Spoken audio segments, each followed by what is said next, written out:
So today we're going to be looking at a keyboard called the Delta. If you guys like triangles and knobs, this might be the keyboard for you. It's by a designer named Quadrum, and honestly, I really liked it. It has a unique design to it, both visually and honestly the way it performs as well.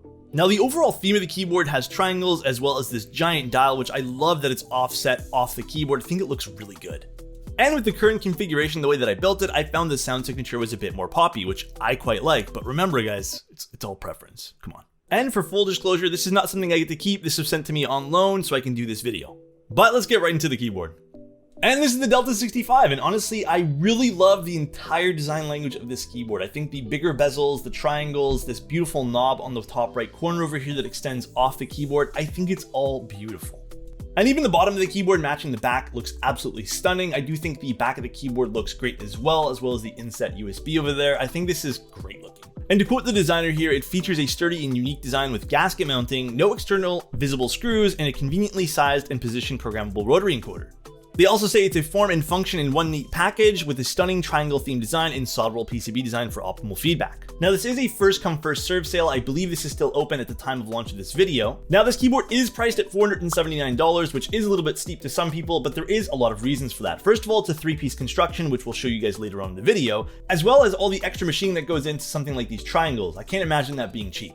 Now, some other quick features about this is an all aluminum body with 7-degree typing angle, gasket mounting, a 22.5mm front height, which is a little bit higher than my preference, and a 2.4 kilogram weight when built. The PCB is both compatible with QMK and VIA, as well as features an MX and ALPS switch support on the PCB.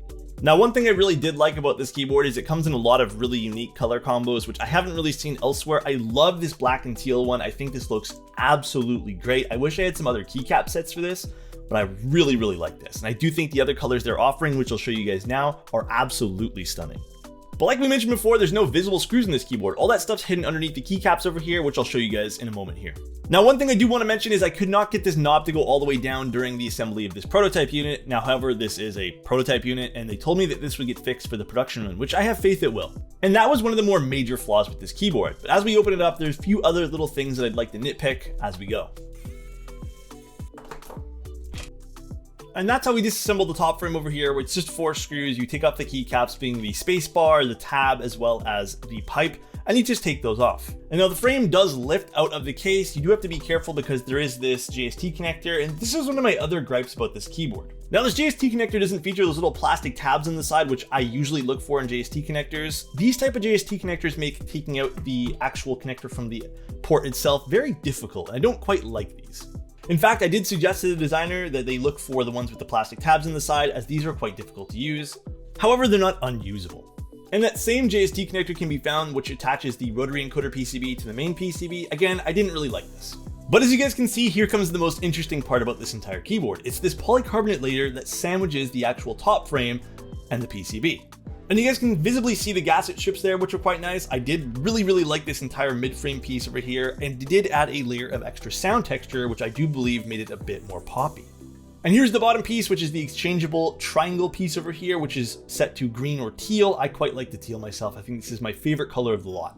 And it does have a generous JST daughter board cable channel over here, which I really like too. But overall, the building experience is pretty good on this. I won't be taking this apart here on the YouTube video, as this has already been done in the Twitch VOD, which I'll link down in the description below.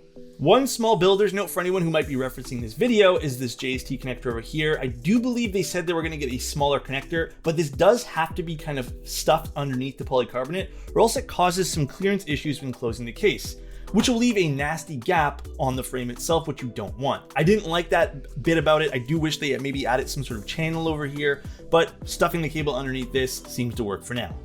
But overall, I quite like the keyboard. I think it looks really good. I think the quality is amazing. It hits all the right marks for me when I'm looking for something with a 65% and a knob. I like it. It's good. I like it a lot. And now that it's fully built, I'll show you guys a quick little sound test. I have the full sound demo on my channel. I'll link to that in the description below as well.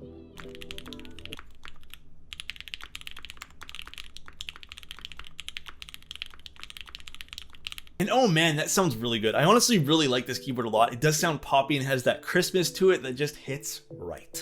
And I do think this keyboard is very well designed. It hits a very nice sound signature, which I think a lot of people will appreciate. Again, this is all preference without the use of any sort of foam, which I think is impressive. I think it's a nice sound signature.